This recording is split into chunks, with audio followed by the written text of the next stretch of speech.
Two quick disclaimers: I swear during my reviews and I play clips, so it's probably copyright claimed. Enjoy the video. I planned on reviewing a family film after a series of horror movies and thrillers, but it was harder to find one than I thought.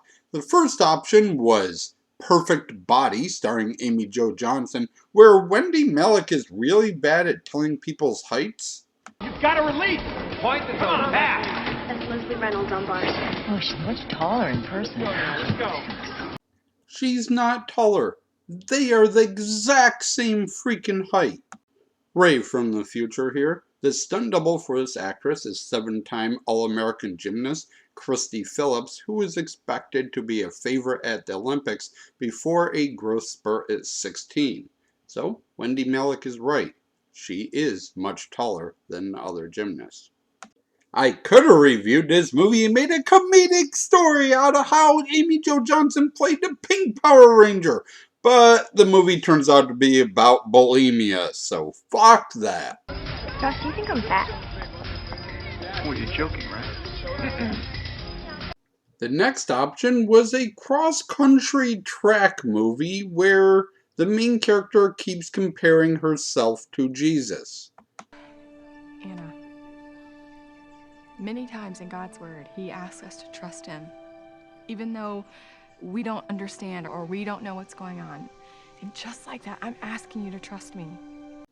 Okay, the coach in this movie isn't Jesus, but she does consider herself very Jesus-like. Her master plan of long-distance running is to build up stamina, and she thinks that people won't believe her that building stamina for long-distance running is a plan. So she doesn't ever tell anybody. She just talks about Jesus all the time and says, "Oh, this is a religious high school. Don't you believe in God?" What? The movie ends with her disappearing, never saying anything to the kid she helped, like the magical Negro character she's supposed to be. The notes for this movie I saved as "Ah!" That's a quick clip from the movie we are actually reviewing, 1998's Second Chances, where a little girl with a dead dad and a broken leg finds love and friends again through a relationship with a horse. Because it's always a fucking horse. A horse? Wait, you bought a horse? The horse in question is Ginger. Ginger is an asshole. Get up, bastard! Get off! Hey, Ginger! Ginger! Whoa! Whoa! Easy! Easy, Ginger! Look at my hat. That horse done gone bad, Ben. Look what it did to my favorite hat. Settle down, amigo. Could have been a lot worse. Oh, yeah, like how? You could have been wearing that hat. Ginger, easy. Kid. Easy, kid. Don't move. Easy, Ginger. Ginger. Get back! Get.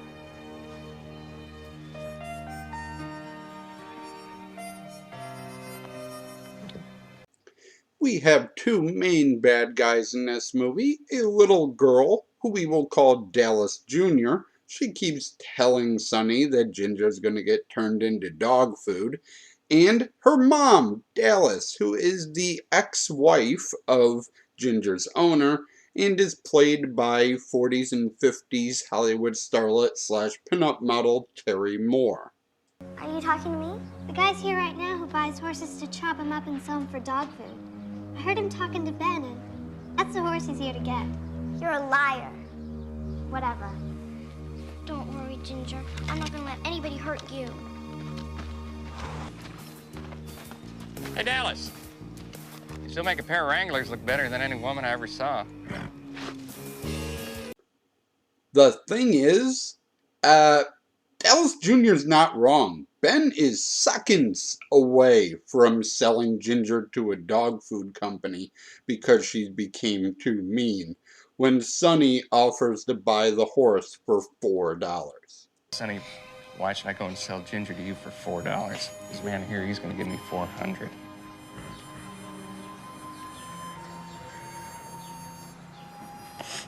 I love her. So Ben makes a deal. Hey, dog food guy, you want the horse? Go get it. And the horse beats the hell out of him. And then Sonny just walks over and pets Ginger. So Sonny gets the horse. Yay! But wait, not so fast. Mom doesn't want her to have the horse. But after some guilt tripping of my dead dad would let me have the horse. I wish Daddy were alive. He'd let me have Ginger. And her doctor, played by, what's his name? Charles Shaughnessy. Saying that as long as she doesn't ride the horse, it's okay. It's true, there certainly is some risk involved in owning a horse, but that has to be weighed against the possible good it can do.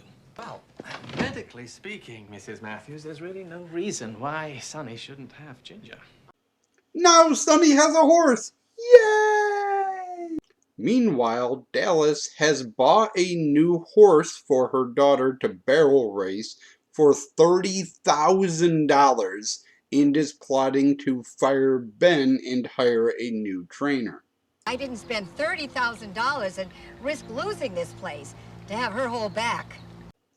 Ben is having flashbacks to the theme song of the movie, to what we find out later is his dead daughter.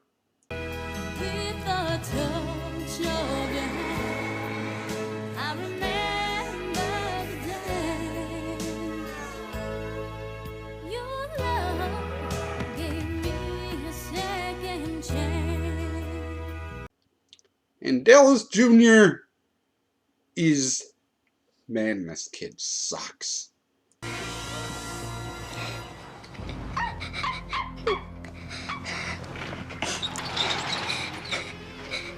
That's the sound of happy little doggies, knowing their tummies are going to be so full of gingerbread.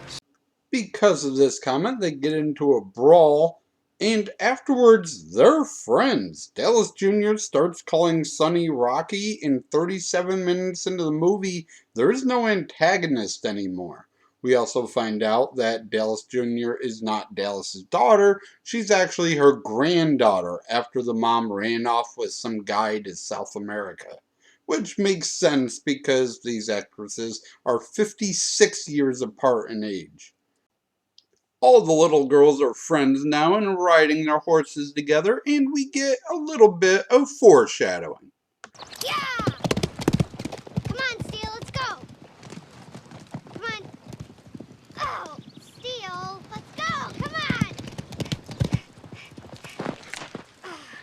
Did you see that? Steel's dogging it. Shouldn't you warm him up a little before you run him? Ben said you can cripple a horse by running him cold.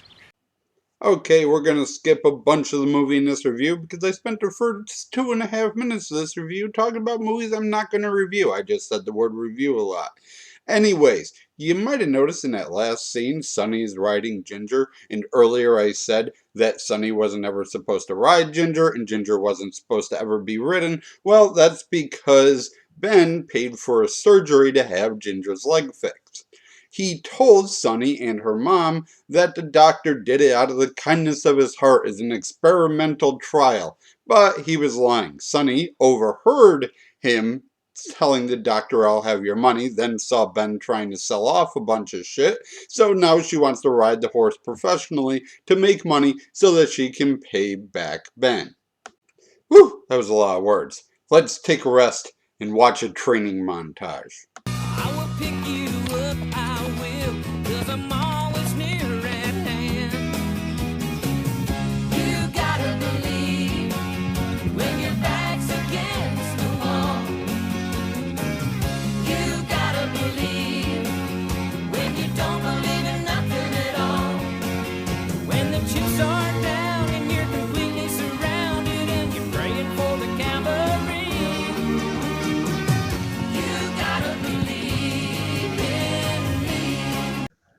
Dallas Jr., aka Dallas III, is super nice now, but original Dallas still gets villain music.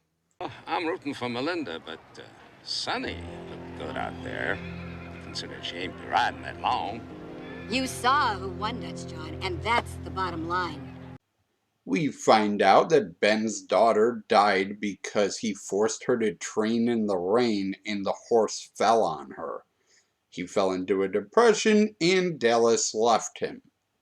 Then Sonny tries to train in the rain.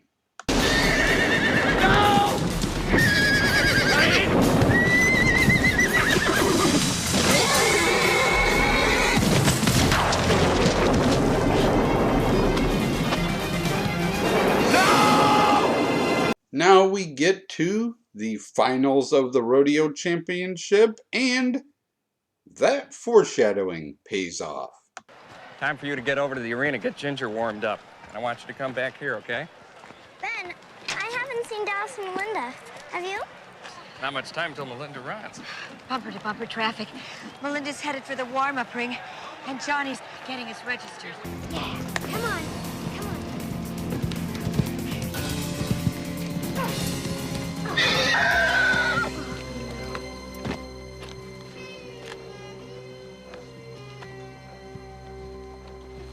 Oh, Steele. Of course, Sonny is the nicest girl in the world and gives Dallas III her horse. Sonny, she's your horse. I can't take her. Yes, you can. You have to. After winning the grand prize, using the money to pay off Ginger's surgery, there is one little comedic scene at the end where Dallas is still a bitch, but now everybody just laughs it off because she's not a bitch. She's a cactus-covered marshmallow. Come on, Melinda. I don't want to be here all night. Go. How many times has Ben told you not to run until you've warmed up? But Dallas. I hire the best horsemen in the country, and you don't listen. Oh, Grandma. Overall. Perfect Body ends with tall, not tall gymnast chick telling her, I thought you really wanted this. Too bad you're not willing to puke. And then the coach saying, oh, I was just trying to help. And then she sits there and her parents force her to eat. The end.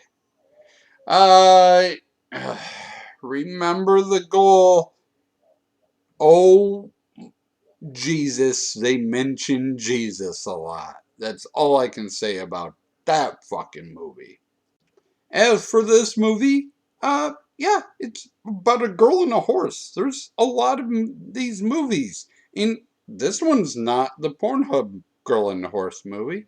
This is a little girl riding a horse. She has no friends. She finds friends with a horse, and the horse helps her find human friends. In the end, I've seen a bunch of these. It's always a horse. No one ever befriends a parakeet. Little girls always ride horses in these movies. I don't know why, but they do. It's fine. It's the same movie you're always gonna see. The director this time around is James Fargo.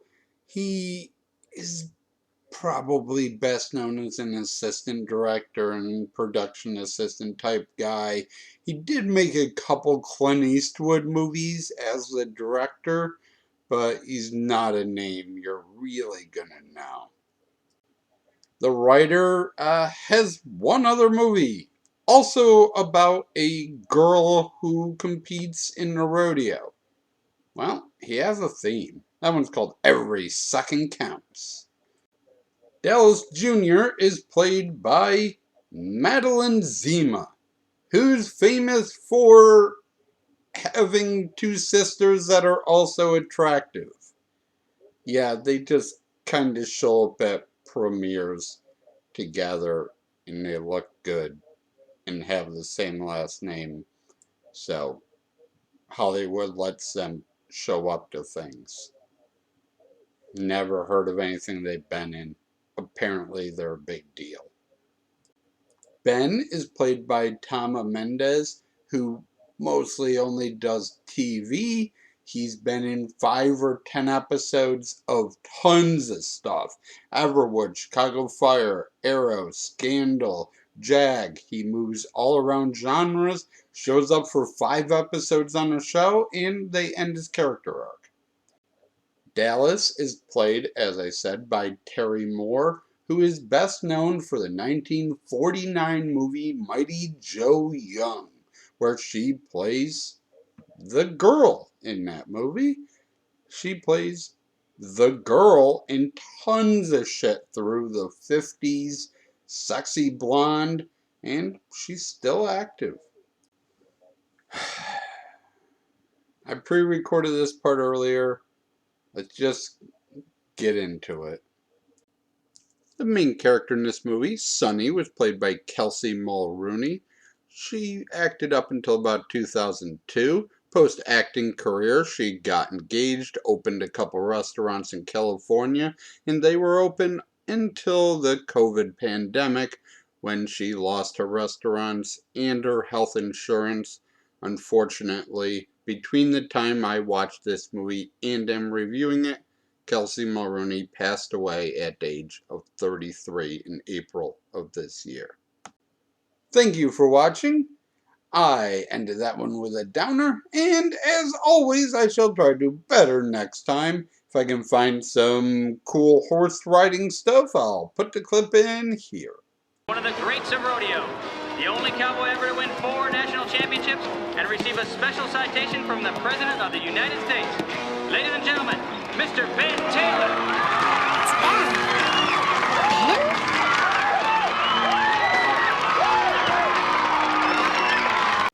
Oh yeah, by the way, Mom totally dumps the doctor and starts banging Ben at the end.